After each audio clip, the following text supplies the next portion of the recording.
ಅದು ಏನಾದರೂ ಆಗಲಿ, ಅದು ಎಂಥ ಅಪಪ್ರಚಾರವೇ ಆಗಲಿ, ನೀವು ಶುದ್ಧವಾಗಿರಿ, ನಿಮ್ಮ ಉದ್ದೇಶಗಳು ಶುದ್ಧವಾಗಿರಲಿ. ದೇವರನ್ನು ನಂಬಿ ಕೆಲಸದಲ್ಲೇ ದೇವರನ್ನ ಕಾಣಿ. ನೀವು ದೇವಸ್ಥಾನಗಳಿಗೆ ಹೋಗದೇ ಇದ್ರೂ ಪರವಾಗಿಲ್ಲ, ನೀವು ಮನೆಯಲ್ಲಿ ಒಂದು ಗಂಧದ ಕಡ್ಡಿ ಹಚ್ಚದೇ ಇದ್ರೂ ಪರವಾಗಿಲ್ಲ, ಆದರೆ ದೇವರನ್ನ ನಿಮ್ಮ ಕೆಲಸದಲ್ಲಿ ಕಾಣಿ. ದೇವರನ್ನ ಹಿರಿಯರಿಗೆ ಗೌರವ ಕೊಡೋದ್ರಲ್ಲಿ ಕಾಣಿ. ದೇವರನ್ನ ಸಜ್ಜನರ ಸಹವಾಸದಲ್ಲಿ ಕಾಣಿ. ದೇವರನ್ನ ಜ್ಞಾನವನ್ನು ಸಂಪಾದಿಸುವುದರಲ್ಲಿ ಕಾಣಿ. ದೇವರನ್ನ ಕೈ ನೀಡಿ ಒಬ್ಬರಿಗೆ ಕೊಡುವುದರಲ್ಲಿ ಕಾಣಿ. ದೇವರನ್ನ ಇನ್ನೊಬ್ಬರ ಕಣ್ಣೀರನ್ನ ಒರೆಸುವುದರಲ್ಲಿ ಕಾಣಿ. ಹಂಗೂ ಇದೆಲ್ಲವೂ ಮುಗೀತು ಅಂದ್ರೆ ಒಂದು ದಿನ ಒಂದು ಸಮಯ ಬಿಡುವು ಮಾಡಿಕೊಂಡು ದೇವಸ್ಥಾನಕ್ಕೆ ಹೋಗಿ ಬನ್ನಿ. ದೇವರ ಗರ್ಭಗುಡಿಯಲ್ಲಿ ಹೆಚ್ಚು ನೀವು ನಿಂತುಕೊಳ್ತಿರೋ ಇಲ್ವೋ ಗೊತ್ತಿಲ್ಲ, ಕೂತ್ಕೊಳ್ಳಿ ಅಲ್ಲಿ. ನೋಡಿ, ಒಬ್ಬೊಬ್ಬ ಭಕ್ತರನ್ನು ನೋಡಿ.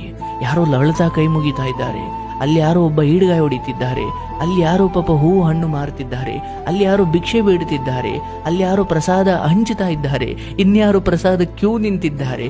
ಒಂದು ದೇವಸ್ಥಾನ ನಿಮಗೆ ಎಷ್ಟು ರೀತಿಯ ದರ್ಶನಗಳನ್ನು ನೀಡುತ್ತೆ. ಬರೀ ದೇವರ ದರ್ಶನ ಮಾಡಿ ಬರುವುದಲ್ಲ, ಜನರು ಎಂತೆಂಥವರಿದ್ದಾರೆ.